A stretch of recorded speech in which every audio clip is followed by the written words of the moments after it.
Have you ever wondered why every time the RBI announces its monetary policy, every news channel flashes one question: will the RBI cut interest rates? And then, when they don't, everyone seems disappointed.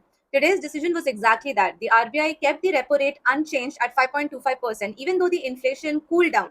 And at the same time, it actually increased India's GDP growth forecast to 6.7%. Now, most people stop at the headline, but if you understand why the RBI made this decision, you have just learned a concept that can help you in the MBA interviews, UPSC, banking exams, economic papers, placements, group discussions, and honestly, even casual conversations because financial knowledge sabko honi chahiye. Now, because this isn't just economics, it's decision making at the highest level. So let's decode it together. Imagine you're driving a car on a highway and your destination is economic growth. Now, suppose someone asks you, the road is clear now, why don't you simply press the accelerator all the way? Sounds logical, right? But if you are already driving at a good speed, flooring the accelerator could make the car unstable. A smart driver knows that sometimes maintaining the speed is more important than increasing the speed, and that's exactly what a central bank does. The RBI isn't just trying to make the economy run as fast as possible, it's trying to make sure that the economy grows without losing control. Now, let's understand what's repo rate actually. So, think of it as the interest rate at which the commercial banks borrow money from the RBI. If the RBI lowers this rate, then the borrowing becomes cheaper. Banks can offer cheaper home loans, car loans, education loans, business loans. You probably heard all of this before, also, right? More people borrow, businesses invest more, spending increases, the economy grows faster. Sounds amazing. So, why doesn't the RBI reduce the interest rates every single time? Because every action has a second order effect. When borrowing becomes cheaper, people spend more. Businesses expand, demand rises, but if demand rises much faster than the supply, prices also begin rising again, and that's inflation. So the RBI constantly has to answer one difficult question: how much growth is enough before it starts becoming dangerous? और यहीं पे interesting game शुरू हो जाता है. This is where today's MBA concept comes in, the Taylor rule, developed by the economist John Taylor in 1993.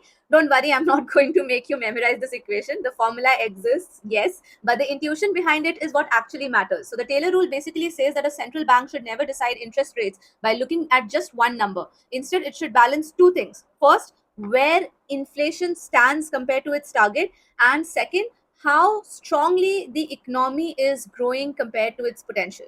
Think about it in this way. Imagine you are a football coach. One player tells you, Coach, I'm not tired anymore. Put me back on the field.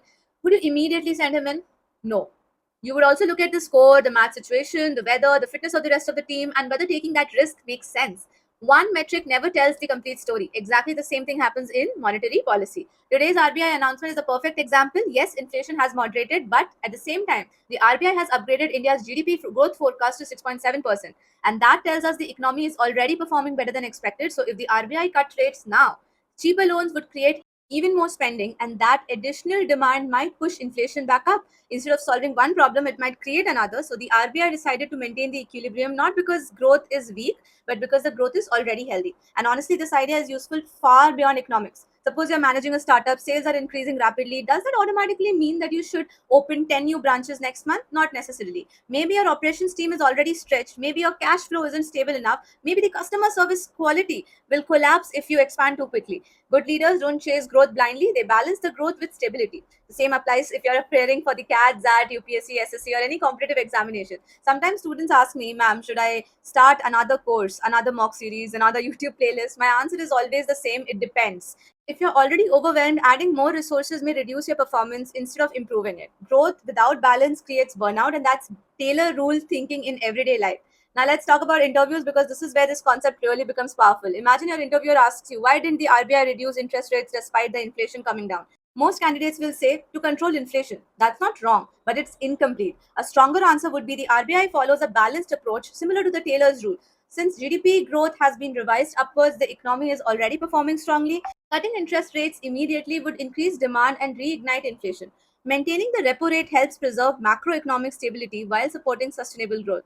Notice the difference? Same news, completely different level of analysis. And this is exactly why I started this series. The goal isn't to make you an economist, the goal is to help you think like a strategist. Every headline has a management lesson hidden inside it. Every policy decision teaches us something about leadership, incentives, operations, finance, and decision making. And once you start looking at current affairs through that lens, interview becomes easier, GDs become more interesting, and even your confidence changes because you're no longer repeating the news, you're interpreting it.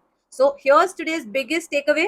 Never analyze one number in isolation, whether it's company's profits, country's GDP, your mock test scores, or even your own career.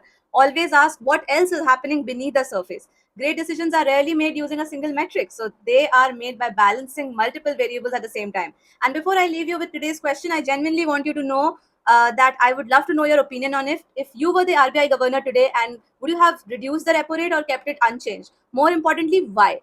Drop your reasoning in the comments because that's where the real learning happens. And if this 5 minute discussion helped you understand today's biggest news through an MBA lens, then do share it with someone who's preparing for these examinations or campus placement, or simply someone who loves understanding how the economy works. Because every day we are not just decoding the news, we are building the thinking skills that makes you stand out in interviews, discussions, and real lives. See you tomorrow with another episode of News Decoded. This is Priya Shah signing off. Bye bye.